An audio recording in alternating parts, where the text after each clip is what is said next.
नमस्कार शेतकरी बांधवांनो, आजच्या व्हिडिओमध्ये आपण मागेल त्याला शेततळे योजना संदर्भातील 29 जून 2026 पर्यंतच्या सर्वात ताज्या आणि अधिकृत अपडेट जाणून घेणार आहोत. नवीन GR आलेला आहे का, अनुदानात वाढ नक्की झाली आहे का, ऑनलाईन अर्ज सुरू आहेत का आणि शेतकऱ्यांनी आता कोणत्या कोणत्या गोष्टींकडे विशेष लक्ष द्यायला हवे.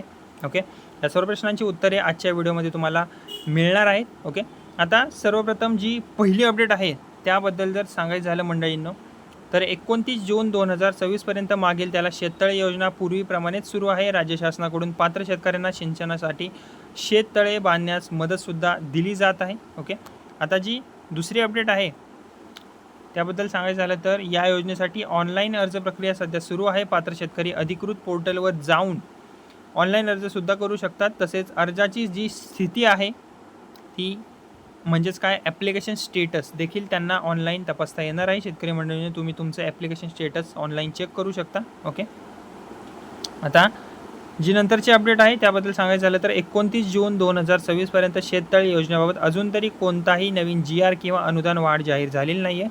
योजनेचे नियम जे आहेत ते पूर्वीप्रमाणेच कायम आहेत. ओके, तसेच मित्रमंडळींनो, या योजनेचा जो मुख्य उद्देश आहे तो म्हणजे शेतकऱ्यांना कायमस्वरूपी पाण्याचा स्रोत उपलब्ध करून देणे. यामुळे पावसावरील अवलंबित्व कमी होते आणि वर्षभर सिंचन करणे जे आहे ते शक्य होते. ओके, आता जी नंतरची अपडेट आहे त्याबद्दल सांगायचं झालं तर राज्य शासनाचे उद्दिष्ट जे आहे ते शेतकऱ्यांना पाण्याचा कायमस्वरूपी स्रोत उपलब्ध करून देणे हा आहे आणि पावसावरचे अवलंबित्व कमी करणे हा आहे. ओके, आता जी नंतरची अपडेट आहे त्याबद्दल सांगायचं झालं तर आता अर्ज करताना काही महत्त्वाच्या सूचना तुम्ही लक्षात ठेवायला पाहिजेत.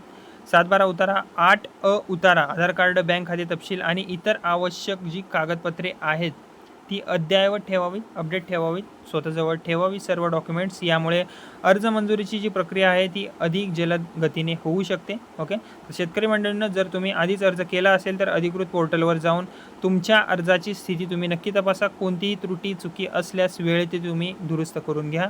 ओके, आता या योजनेविषयी ज्या अपडेट होत्या मी तुम्हाला सगळ्या सांगितलेल्या आहेत. ओके, आणि या योजनेबाबत पुढे कोणतेही किंवा कोणती नवीन अधिकृत माहिती किंवा शासन निर्णय आलाच तर सर्वात आधी मी तुम्हाला माहिती देण्याचा नक्कीच प्रयत्न करेन. व्हिडिओ तुम्हाला आवडला असेल तर व्हिडिओला लाईक करा. आपल्या इतर शेतकरी बांधवांना हा व्हिडिओ नक्की शेअर करा आणि अशाच कृषी योजना, नमो शेतकरी योजना, PM किसान, पीक विमा आणि महाराष्ट्र शासनाच्या ताज्या अपडेटसाठी आपल्या बडी नावाच्या चॅनलला सबस्क्राईब करायला विसरू नका. धन्यवाद.